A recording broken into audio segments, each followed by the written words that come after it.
여기서 가장 무서운 사실이 뭐냐면 우리가 어떤 잘못된 방법을 따라한 게 아니라 흔히들 옳다고 생각한 방법을 따라했는데도 역효과가 날 수도 있다는 사실입니다. 안녕하세요, 멀티파이프입니다. 오늘은 정말 중요한 이야기를 한번 해보려고 하는데요. 제가 지금까지 강의를 해오면서 느꼈던 정말 열심히 하셨지만은 결과가 잘 나오지 않으셨던 분들, 또 반대로 또 시작하자마자 또 굉장히 성과가 빠르게 나오셨던 분들, 이 둘의 차이가 뭔지 한번 말을 해보려고 합니다. 저는 사업이든 뭐든 그 핀트를 맞추는 게 굉장히 중요하다고 생각을 해요. 배로 치면은 그 바람이 부는 방향을 잡는 거죠. 이게 왜 중요하다고 생각을 하냐면 이게 한번 딱 맞춰지기 시작하면은 그때부터는 정말로 노력만 쏟아부으면 되는 상황이 되기 때문이에요. 근데 가장 슬픈 케이스가 뭐냐면 사실은 이 핀트가 어긋나서 결과가 안 나오고 있는 건데 본인의 노력이 부족해서라고 생각하시는 분들이 종종 있으시더라고요. 아무래도 제가 지금 대량 등록 위탁 판매를 하고 있다 보니까 이쪽에 맞춰서 이야기를 한번 해보도록 하겠습니다. 제 구독자분들 정말 열심히 사십니다. 본인의 직장 있으시면서 퇴근해가지고 새벽에 일하시는 분들도 굉장히 많으시거든요. 그런 분들께서 이제 어떻게라도 효율을 더 올리려고 이제 이런저런 유튜브를 다 보시면서 거기서 방법을 따라 하시는 분들이 계세요.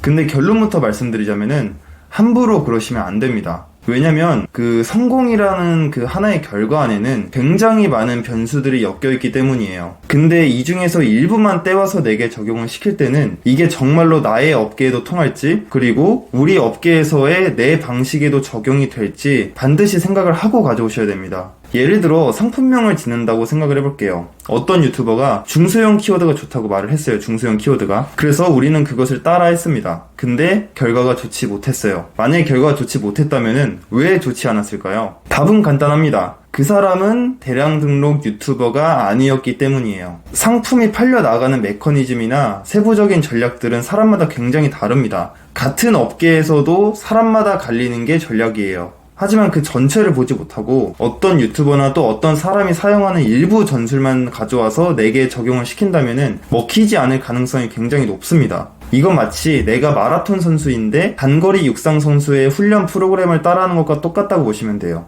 물론 안 하는 것보다야 낫겠지만은 효과를 훨씬 더 덜 볼 수가 있다는 소리입니다. 제가 지금까지 봤던 굉장히 많은 노력을 하시지만 그만큼 결과가 안 나오시는 분들을 보시면 이 케이스가 정말 제일 많았던 것 같아요. 반대로 또 상품 하나를 잘 키우고 싶은 사람, 자신만의 브랜드를 유통하고 싶은 사람이 제 유튜브를 본다고 도움이 될까요? 물론 어떤 영상들은 도움이 될 수도 있겠지만은 제가 구체적으로 올렸던 뭐 상품명 짓기나 뭐 카테고리 이런 것들은 그분들이 본다고 해서 전혀 도움이 안 될 겁니다. 아니, 도움이 안 되는 게 아니라 그렇게 하면 안 돼요. 그분들은 100% 역효과가 날 겁니다. 저도 항상 발전하기 위해서 여러 유튜버분들이나 사업하시는 분들의 영상을 보는 편인데요. 대신에 저 같은 경우에는 이 방법이 우리 업계에도 통할지, 그리고 내가 현재 사용하고 있는 방식에도 적용이 될지 반드시 검증을 하고 차용하는 편입니다. 예를 들어 상품을 올릴 때 뭐 태그나 속성 이런 것들을 다 맞춰주는 게 좋다고 흔히들 말을 하잖아요. 이건 팩트예요. 사실입니다. 모든 것들을 안 채우는 것보다는 채우는 것이 노출도가 조금이라도 더 올라갈 확률이 있어요. 근데 문제는 우리는 대량 등록을 하는 사람이다 보니까 제품 하나하나마다 그 모든 것들을 디테일하게 적어 넣을 수가 없습니다. 만약에 그거를 적어 넣기 시작하면은 우리의 가공 속도가 굉장히 내려갈 거예요. 그러면 노출도는 올라가는데 우리의 매출은 같은 시간 대비 하락하는 그런 역효과가 올 수도 있다는 소리예요.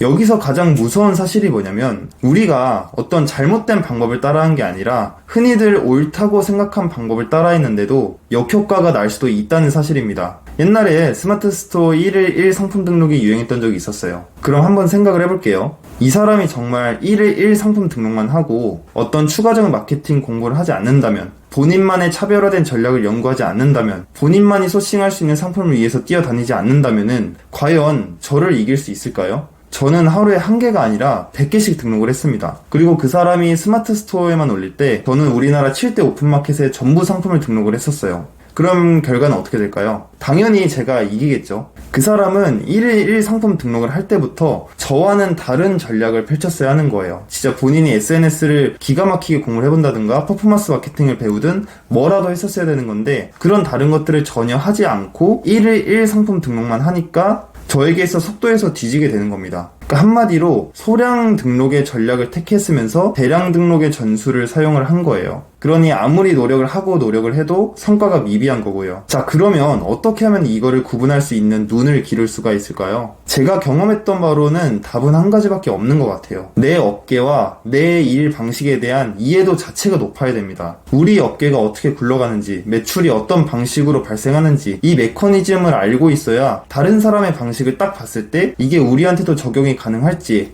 혹은 이거는 우리 방식과 맞지 않을지를 판단할 수가 있어요. 근데 문제는 초보자분들께서는 당연히 이런 눈이 없잖아요. 그러니까 당연히 초보자인 거고요. 그래서 제가 추천드리는 방법은 내가 어떤 업계에 이제 막 진입하려는 사람이고 해당 업계에 대한 이해도가 낮은 사람이라면 그냥 한 사람을 딱 잡고 그 사람의 방식을 그대로 따라가는 것이 차라리 시간을 많이 아낄 수 있는 방법이라는 겁니다. 제가 아니어도 되고 솔직히 그 누구여도 상관이 없어요. 여러분이 대량 등록을 하시는 게 아니고 다른 사업을 하신다고 하시더라도 충분히 공통적으로 적용될 수 있는 이야기입니다. 정말로 그 사람이 그 업계에서 자신이 알려준 방식으로 성공을 한 사람이라면, 또 그 사람이 지금 나에게 진심인 사람이라면 그거를 그대로 따라했을 때 결과가 나와요. 그 사람만큼은 아닐지 모르더라도 꽤 유의미한 성적이 나오게 되어 있습니다. 그래서 1차적으로는 나보다 앞서 있는 사람의 방식을 먼저 따라 하시면서 업계에 대한 이해도를 먼저 높여보시는 노력을 하셔야 돼요. 그 다음에 다른 사람들의 방법을 보게 되면은 이거는 내가 따라할 수 있는 부분이 있겠다.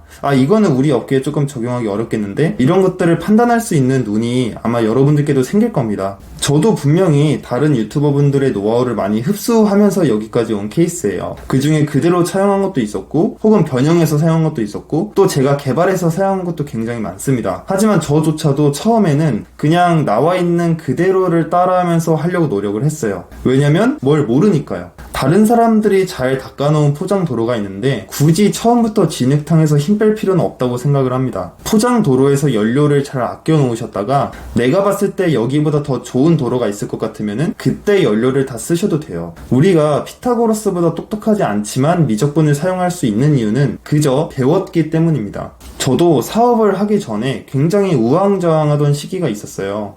어떤 사업을 해야 될지도 모르겠고, 또 이 사람 말이 다르고 저 사람 말이 다르다 보니까 진짜 많이 헷갈리더라고요. 하지만 우선 한 사람의 방향을 따라가면서 기반을 잡으니 이제는 그 모든 사람들의 말도 다 일리가 있다는 것을 알게 됐고, 다만 내게 적합한 것을 취하면 된다라는 것을 깨달았습니다. 늘 말씀드리지만은 제가 지금 하고 있는 대량 등록 위탁 판매가 인생 최고의 사업이다 이렇게 생각하진 않아요. 그저 당시에 자본은 없고 시간은 많았던 그 20대 시절의 저에게 가장 적합한 사업이었을 뿐입니다. 그래도 어떻게든 핀트를 맞추는데 성공은 한 거죠. 사실 22살 때부터 사업을 준비를 해왔었고, 그 핀트를 맞추지 못해가지고 굉장히 많은 시간을 제가 방황을 했었어요. 제가 만약에 이 핀트를 조금만 더 일찍 맞췄다면은 훨씬 더 빨리 갈 수 있지 않았을까라고 가끔씩 생각을 하기도 합니다. 제가 하고 싶었던 스타트업이 그때 대학생 시절의 저에게는 아직은 할 레벨이 아니었다는 걸, 그걸 조금만 더 일찍 깨달았다면은 조금 덜 돌아오고 사업을 시작할 수 있었을 것 같아요. 그러니 여러분들도 뭔가 열심히 살고 있는 것 같은데 아웃풋이 뭔가 저조하다는 생각이 든다면, 내가 지금 이 핀트가 어긋난 것은 아닌지, 잘못된 방향을 택하고 있었던 건 아닌지 꼭 스스로에게 한번 반문해보는 시간을 가지셨으면 좋겠습니다. 그럼 다음에 더 좋은 정보로 찾아뵙도록 하겠습니다.